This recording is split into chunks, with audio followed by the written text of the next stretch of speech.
Hello everyone, welcome to Exam Forum के आज इस वीडियो में हम शुरू करेंगे 10 जून 2019 से करंट अफेयर्स के क्वेश्चन। और आज का पहला क्वेश्चन है, हाल ही में फ्रेंच ओपन 2019 महिला एकल का खिताब किसने जीत लिया है। तो फ्रेंच ओपन जो कि एक टेनिस का टूर्नामेंट है, इसको ग्रैंड स्लैम के नाम से भी जाना जाता है। इसको 2019 का महिला एकल में जीत लिया है असले बार्टी ने। इन्होंने फाइनल में हराया मार्का ओदरसोवा को, यानी कि इस क्वेश्चन का जो सही आंसर है वो है ऑप्शन ए। जो एस्ले बार्टी ये ऑस्ट्रेलिया देश की टेनिस खिलाड़ी हैं। अगला क्वेश्चन नंबर 2, हाल ही में फ्रेंच ओपन 2019 पुरुष एकल का खिताब किसने जीत लिया है। तो इसको जीत लिया है राफेल नडाल ने। इन्होंने फाइनल में हराया डोमिनिक थीम को, यानी कि इस क्वेश्चन का जो सही आंसर है वो है ए। राफेल नडाल जो कि स्पेन देश के टेनिस खिलाड़ी हैं। अब आपको 4 टेनिस टूर्नामेंट याद रखना है, वो कौन कौन से हैं। ऑस्ट्रेलिया ओपन जो कि जनवरी महीने में खेला जाता है मेलबोर्न ऑस्ट्रेलिया में। फ्रेंच ओपन जो कि मई से जून महीने के बीच में खेला जाता है फ्रांस की राजधानी पेरिस में। तीसरा है विंबलडन ओपन जो कि जून से जुलाई के मध्य खेला जाता है यूके की राजधानी लंदन में। चौथा है यूएस ओपन जो कि अगस्त से सितंबर महीने में खेला जाता है अमेरिका के न्यूयॉर्क शहर में। अभी तक ऑस्ट्रेलिया ओपन और फ्रेंच ओपन खेले जा चुके हैं 2019 के। तो फ्रेंच ओपन मैं अभी बताया हूं, अब आपको याद रखना है ऑस्ट्रेलिया ओपन 2019। तो ऑस्ट्रेलिया ओपन 2019 को पुरुष एकल में जीता था नोवाक जोकोविच ने, महिला एकल में जीता था नाओमी ओसाका जो कि जापान की खिलाड़ी हैं। अगर आप रेलवे और एसएससी सीजीएल की तैयारी कर रहे हैं तो इन चारों को 2018 के और 2019 के याद रखना है। लेकिन अगर आप बैंक की तैयारी कर रहे हैं तो सिर्फ और सिर्फ 2019 के याद रखने हैं। तो अभी तक ऑस्ट्रेलिया ओपन और फ्रेंच ओपन 2019 के खेले गए हैं, तो ये 2 याद रखना है 2019 के। इसके अलावा ये चारों 2018 में किसने जीता ये भी आपको याद रखना है अगर आप रेलवे और एसएससी की परीक्षा देने जा रहे हैं तो, क्योंकि रेलवे और एसएससी में 1 साल पुराने करंट अफेयर्स क्वेश्चन पूछे जाते हैं। तो 2018 में ऑस्ट्रेलिया ओपन जीता था रोजर फेडरर ने, महिला में जीता था कैरोलिना वोजनियाकी ने। फ्रेंच ओपन 2018 को जीता था राफेल नडाल ने, महिला एकल में सिमोना हालेप ने। विंबलडन ओपन 2018 को जीता था नोवाक जोकोविच ने, महिला एकल में एंजेलिना कर्बर ने। यूएस ओपन 2018 को जीत लिया था नोवाक जोकोविच ने और महिला एकल में नाओमी ओसाका ने। और 2019 के विंबलडन ओपन और यूएस ओपन अभी नहीं खेले गए हैं। तो आपको टोटल 4 + 2 6 टूर्नामेंट याद रखने हैं। अगला क्वेश्चन नंबर 2, हाल ही में आरबीआई ने किस बैंक पर 2 करोड़ रुपए का जुर्माना लगाया है।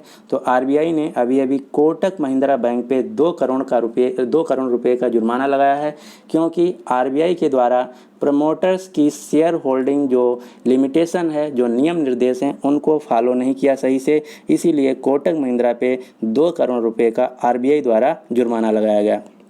कोटक महिंद्रा बैंक जो कि प्राइवेट बैंक है, इसका मुख्यालय है मुंबई में और इसके वर्तमान में एमडी और सीईओ हैं उदय कोटक। आरबीआई जो कि भारत की सेंट्रल बैंक है, इसका मुख्यालय है मुंबई में। इसके वर्तमान में गवर्नर हैं शक्तिकांत दास जो कि 25वें नंबर के आरबीआई के गवर्नर हैं। आरबीआई की स्थापना हुई थी 1 अप्रैल 1935 को और राष्ट्रीयकरण हुआ था 1 जनवरी 1949 को। एचडीएफसी बैंक, इसका भी मुख्यालय मुंबई में है। इसके सीईओ और एमडी हैं Aditya Puri. HDFC bank world bank के अनुसार 2019 की सबसे अच्छी बैंक है भारत में और एचडीएफसी भारत की दूसरी सबसे बड़ी बैंक है। अब आपको बीओबी बैंक से एक क्वेश्चन याद रखना है। अभी बीओबी बैंक में देना बैंक और विजया बैंक का विलय हो गया है। विलय होने के बाद बीओबी बैंक भारत की तीसरी सबसे बड़ी बैंक बन गई है। भारत की जो सबसे बड़ी बैंक है पहले नंबर पे वो है स्टेट बैंक ऑफ इंडिया, जिसका मुख्यालय है मुंबई में और एसबीआई के वर्तमान में चेयरमैन है रजनीश कुमार। अगला क्वेश्चन नंबर 4, हाल ही में अंतर्राष्ट्रीय हॉकी महासंघ पुरुष हॉकी सीरीज को किसने जीत लिया है। तो पुरुष हॉकी सीरीज को जीत लिया है जापान देश ने। इन्होंने फाइनल में हराया मेक्सिको देश को। तो इस क्वेश्चन का जो सही आंसर है वो है ए जापान। अब आपको दूसरा क्वेश्चन ये याद रखना कि अंतर्राष्ट्रीय हॉकी महासंघ का पुरुष हॉकी सीरीज कहाँ आयोजित किया गया। तो ये आयोजित किया गया था उड़ीसा राज्य के भुवनेश्वर शहर में कलिंगा स्टेडियम में, और कलिंगा स्टेडियम में ही 2018 का पुरुष हॉकी विश्व कप खेला गया था, जिसको जीत लिया था बेल्जियम देश की टीम ने। अंतर्राष्ट्रीय हॉकी महासंघ जिसका मुख्यालय स्विट्जरलैंड के लेवजेन शहर में, और इसके वर्तमान में प्रेसिडेंट हैं नरेंद्र बत्रा, जो कि एक भारतीय व्यक्ति हैं। इसके अलावा अब आपको याद रखना है हॉकी में की रैंकिंग। तो हॉकी रैंकिंग 2018 में पूरी दुनिया में पुरुषों की नंबर 1 टीम है बेल्जियम देश की, महिलाओं की पूरी दुनिया में नंबर 1 टीम है नीदरलैंड की, और भारत की जो पुरुष टीम है वो 5वें नंबर पे, महिला टीम है 9वें नंबर पे। यहाँ पे बात हुई है जापान की, तो जापान से कुछ आपको बातें याद रखना है। जापान एशिया का देश है, इसकी राजधानी है टोक्यो, और यहाँ जो मुद्रा चलती है उसका नाम है एन, और टोक्यो में खेले जाएंगे 2020 के ओलंपिक खेल, जिसका शुभांकर है सोमाइटी और मेरिटोवा। जो जापान के 2 शहर आपको याद रखना है कौन कौन से। अभी एक शहर है जिसका नाम है जापान का त्सुकुबा शहर। त्सुकुबा शहर में विश्व व्यापार और डिजिटल अर्थव्यवस्था पर आधारित G20 की मंत्रियों की बैठक हुई है, जिसमें भारत की तरफ से लीड कर रहे थे पीयूष गोयल। दूसरा शहर है फुकुओका, जहाँ पे वित्त मंत्रियों की बैठक हुई G20 की, जिसको लीड कर रही थी भारत की वित्त मंत्री निर्मला सीतारमन। तीसरा शहर है जापान का ओसाका। जापान के ओसाका शहर में 2019 का जो मेन जी समिट है वो आयोजित किया जाएगा। जापान के एक व्यक्ति हैं जिनका नाम है नरहितो जापान के नए सम्राट बने हैं। यहाँ पे दूसरा देश है मेक्सिको, जो कि उत्तरी अमेरिका महाद्वीप का देश है। इसकी राजधानी है मेक्सिको सिटी, और मेक्सिको की जो मुद्रा है उसका नाम है पीसो। मेक्सिको के वर्तमान में प्रेसिडेंट हैं Andres Manuel Lopez Obrador. Mexico से आपको 2 क्वेश्चन याद रखना है। मिस वर्ल्ड 2018 का जो खिताब जीती थी उनका नाम था वनीसा पोंस, और वनीसा पोंस मेक्सिको देश की मॉडल हैं। इसके अलावा 2026 का जो फीफा विश्व कप खेला जाएगा वो खेला जाएगा मेक्सिको, कनाडा और अमेरिका में।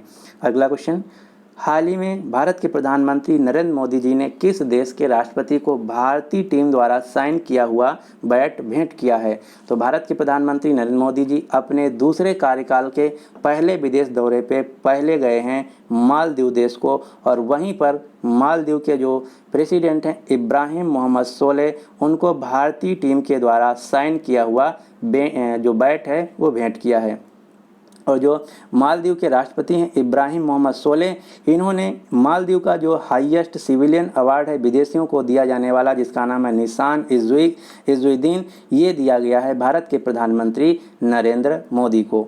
मालदीव जो कि एशिया का सबसे छोटा देश है एरिया वाइज, ये हिंद महासागर में स्थित है। मालदीव देश की राजधानी है माले, यहाँ के राष्ट्रपति हैं इब्राहिम मोहम्मद सोलेह, और यहाँ की मुद्रा का नाम है रुपया, और मालदीव की जो संसद है उसका नाम है पीपल्स मजलिस, और पीपल्स मजलिस में अभी भारत के प्रधानमंत्री नरेंद्र मोदी जी ने स्पीच दिया है।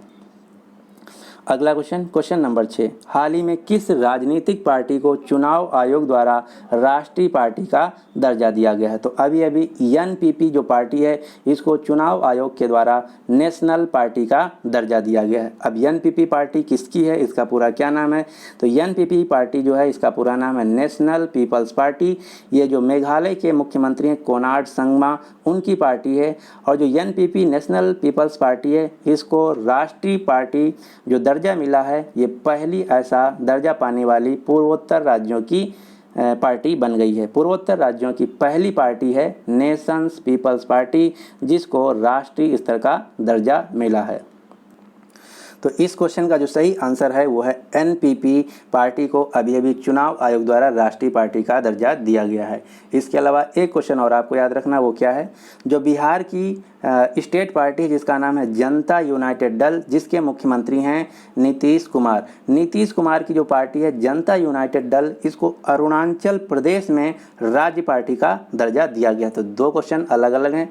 एनपीपी पार्टी को राष्ट्रीय पार्टी का दर्जा दिया गया है, और बिहार की जो जेडीयू पार्टी है इसको अरुणाचल प्रदेश में राज्य पार्टी का दर्जा दिया गया है। अब आपको पता होना चाहिए कि भारत में टोटल राष्ट्रीय यानी कि नेशनल पार्टियां कितनी हैं। तो टोटल 7 राष्ट्रीय स्तर की पार्टियां हैं। कौन कौन सी, ममता बनर्जी की तृणमूल कांग्रेस पार्टी, मायावती की बहुजन समाज पार्टी, मोदी जी की भारतीय जनता पार्टी, सीताराम येचुरी की communist party of India, Rahul Gandhi की कांग्रेस पार्टी, शरद पवार की नेशनलिस्ट कांग्रेस पार्टी और अभी अभी जिसको दर्जा मिला नेशनल पीपल्स पार्टी। ये 7 पार्टियां जो हैं इनको राष्ट्रीय स्तर का दर्जा प्राप्त है चुनाव आयोग के द्वारा। जो स्टेट पार्टियां हैं वो भारत में टोटल अभी 52 स्टेट पार्टियां हैं। अब आपको पता होना चाहिए कि कोई पार्टी कब राज्य स्तर का दर्जा पाती है, तो इसके लिए निम्न कंडीशन है, क्या क्या है। यदि कोई पार्टी कम से कम 3 राज्यों में लगभग जो टोटल वहाँ की परसेंटेज सीटें हैं उसमें से 2% सीटें जीतती है लोकसभा चुनाव में। इसके साथ ही साथ यदि कोई पार्टी लोकसभा चुनाव में 4 सीटों के साथ ही साथ विधानसभा चुनाव में 6% वोट हासिल करती है, या फिर कोई पार्टी 4 राज्यों से अधिक 6 राज्यों में वहाँ पे क्षेत्रीय पार्टी का दर्जा प्राप्त है। तो अगर ये 3 कंडीशन कोई पार्टी फॉलो करती है तो उसको चुनाव आयोग के द्वारा राष्ट्रीय पार्टी का दर्जा घोषित कर दिया जाता है। और अभी अभी नेशनल पीपल्स पार्टी को राष्ट्रीय पार्टी का दर्जा दिया गया है, जो कि मेघालय के मुख्यमंत्री कोनार्ड संगमा की पार्टी है। अब आपको 2-3 पार्टियां और याद रखना है जो कि अभी न्यूज़ में थी। कौन कौन सी? पहली है सिक्किम क्रांतिकारी मोर्चा पार्टी, जो कि सिक्किम राज्य की है। इसके अभी अभी नए मुख्यमंत्री बने हैं प्रेम सिंह तमांग। दूसरी है हमरो सिक्किम पार्टी, एक फुटबॉलर खिलाड़ी हैं जिनका नाम है बाईचुंग भूटिया। बाईचुंग भूटिया ने अपनी खुद की पॉलिटिकल पार्टी बनाई थी जिसका नाम था हमरो सिक्किम। तीसरी है मक्कल निधि मय्यम पार्टी, जो साउथ इंडियन के एक्टर हैं कमल हसन, इन्होंने अपनी खुद की पार्टी बनाई है जिसका नाम है मक्कल निधि मय्यम, और इसको चुनाव आयोग द्वारा बैटरी टार्च सिंबल दिया गया है, चुनाव चिन्ह दिया गया। तो 3 पार्टियां आपको याद रखना है। अगला क्वेश्चन नंबर 7, हाल ही में किस राज्य में 1 सिटीजन 1 ट्री कैंपेन शुरू की गई है? तो 1 सिटीजन 1 ट्री जो कैंपेन है ये शुरू की गई है मेघालय राज्य में। इसके तहत क्या होगा? इसका उद्देश्य है कि प्रत्येक व्यक्ति को जो कि मेघालय राज्य में रहता है 1 पेड़ लगाना है, जिससे पर्यावरण में वृद्धि हो।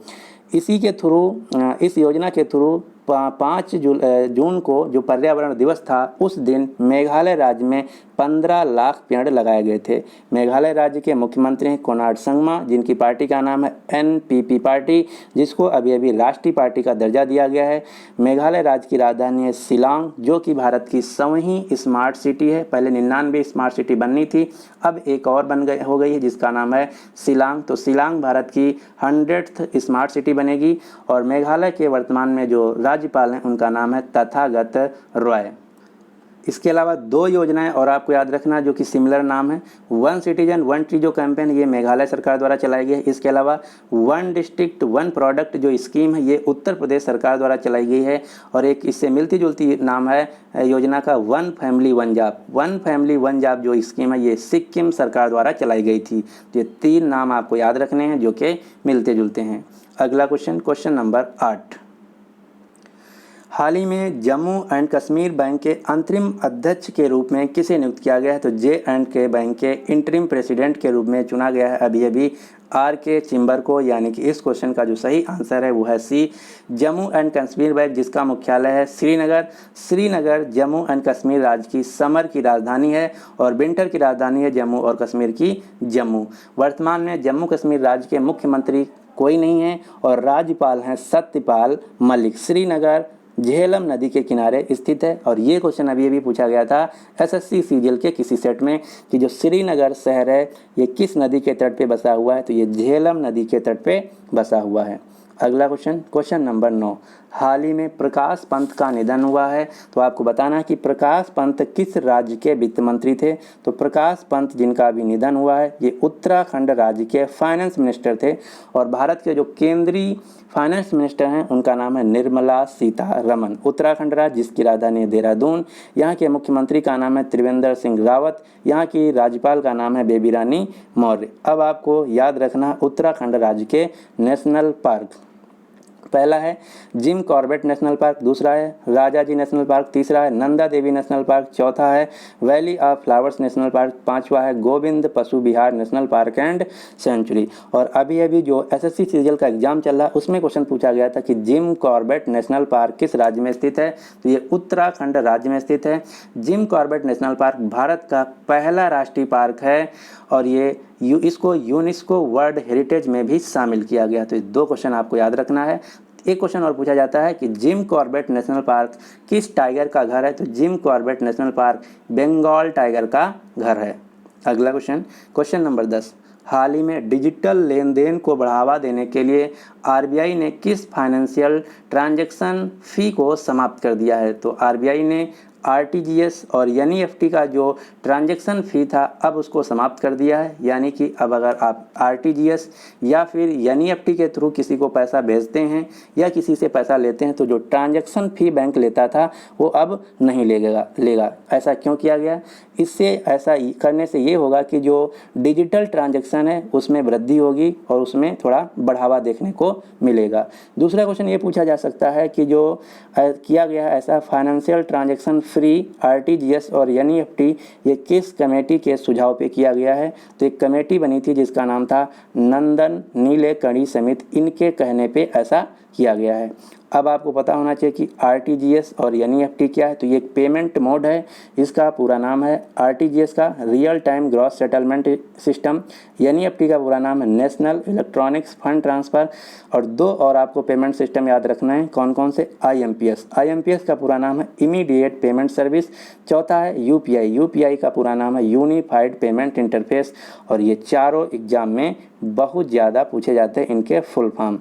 और एक क्वेश्चन और पूछा जाता है इनकी लिमिट क्या है, तो एनईएफटी की मिनिमम लिमिट है 1 रुपया, मैक्सिमम नो लिमिट। यानी कि एनईएफटी के थ्रू आप कम से कम 1 रुपया भेज सकते हैं और ज़्यादा से ज़्यादा चाहे जितने। दूसरा है आरटीजीएस के थ्रू आप कम से कम 2 लाख रुपया भेज सकते हैं। अगर आपके पास 2 लाख से कम पैसा है तो आप आरटीजीएस नहीं कर सकते हैं और ज़्यादा से ज़्यादा आरटीजीएस के थ्रू 10 लाख रुपया भेज सकते हैं। अगला है आईएमपीएस के थ्रू आप कम से कम 1 रुपया, ज़्यादा से ज़्यादा 2 लाख रुपया। अगला क्वेश्चन नंबर 11, हाल ही में दुनिया की सबसे लंबी एलपीजी पाइपलाइन किन दो शहरों के बीच बिछाई गई है, तो दुनिया की सबसे लंबी एलपीजी जो पाइप गैस लाइन है ये बिछाई गई है गुजरात के कांडला शहर से उत्तर प्रदेश के गोरखपुर शहर के बीच। ये है मैप, ये आप देख सकते हैं कि ये है गुजरात का कांडला शहर। यहाँ से एलपीजी जो गैस पाइपलाइन है ये शुरू होगी, इसके बाद गुजरात होते हुए फिर इंटर करेगी मध्य प्रदेश के जो मेन शहर हैं वहाँ डिस्ट्रीब्यूट करते हुए फिर इंटर करेगी उत्तर प्रदेश में और फाइनली जाएगी गोरखपुर में। यहाँ से दूसरा क्वेश्चन ये पूछा जा सकता है कि जो दुनिया की सबसे लंबी गैस पाइपलाइन है, एलपीजी गैस पाइपलाइन है जिसका नाम है Kandla to Gorakhpur LPG gas pipeline, इसकी लंबाई कितनी होगी, तो इसकी टोटल लंबाई होगी 2757 किलोमीटर। ये आपको डाटा अच्छे से याद रखना है, फिर से हम लिख देते हैं, इसकी टोटल लंबाई होगी 2757 किलोमीटर कांडला टू गोरखपुर। दूसरा क्वेश्चन ये पूछा जा सकता है कि ये जो प्रोजेक्ट है ये किसके द्वारा लगाया जा रहा है, तो ये project Indian oil corporation, BPCL और एचपीसीएल ये तीनों कंपनियों के द्वारा मिल के लगाया जाएगा। और यहाँ पे मैंने परसेंटेज शेयर भी लिख रखा है। इंडियन ऑयल का इसमें परसेंटेज शेयर रहेगा 50% और बीपीसीएल एचपीसीएल का 25% शेयर रहेगा। तो इस क्वेश्चन का जो सही आंसर है वो है ए, कांडला टू गोरखपुर दुनिया की सबसे लंबी एलपीजी गैस पाइपलाइन बिछाई जाएगी। तो इस क्वेश्चन का जो सही आंसर है वो है ए। गोरखपुर जो कि उत्तर प्रदेश का शहर है, उत्तर प्रदेश की राजधानी है लखनऊ जो कि गोमती नदी के किनारे बसा है। उत्तर प्रदेश के मुख्यमंत्री हैं योगी आदित्यनाथ जो कि भारतीय जनता पार्टी से हैं। उत्तर प्रदेश के राज्यपाल हैं राम नाईक। अगला क्वेश्चन नंबर 12, हाल ही में भारत ने किस देश के साथ डाटा समझौते पर हस्ताक्षर किया है, तो भारत ने अभी मार्शल आइलैंड जो देश है ओसेनियन देश है जिसकी राजधानी है माजुरो इसकी राजधानी है, इसके साथ डाटा शेयरिंग के संबंध में हस्ताक्षर किए हैं, यानी कि जो मार्शल आइलैंड देश का डेटा होगा वो भारत को दिया जाएगा और भारत की जो सूचनाएं होंगी वो मार्शल आइलैंड को दी जाएंगी। यानी कि इस क्वेश्चन का जो सही आंसर है वो है ए, मार्शल आइलैंड की राजधानी है माजुरो और यहाँ जो मुद्रा चलती है उसका नाम है यूएस डॉलर। तो इस क्वेश्चन का जो सही आंसर है वो है ए। तो आज के जो 12 क्वेश्चन थे यहाँ पे समाप्त हो जाते हैं। अब आपके लिए क्वेश्चन क्या है, हाल ही में 2019 का फीफा महिला विश्व कप की शुरुआत कहाँ हुई है? तो इस क्वेश्चन का जो सही आंसर है आपको नीचे कमेंट बॉक्स में देना होगा। तो उम्मीद करते हैं कि रोज़ की तरह आज भी वीडियो पसंद आया होगा। अगर आपको वीडियो पसंद आया है तो प्लीज़ इस वीडियो को लाइक कर दीजिए और अपने सभी दोस्तों के साथ जो किसी भी एग्ज़ाम की तैयारी करें उनके साथ शेयर कर दीजिए। अगर अभी हमारा चैनल जो है सब्सक्राइब नहीं किया तो इसको सब्सक्राइब कर लीजिए ताकि हर वीडियो की लेटेस्ट अपडेट आप तक पहुँचती रहे। So finally thanks for watching and good luck for your exam.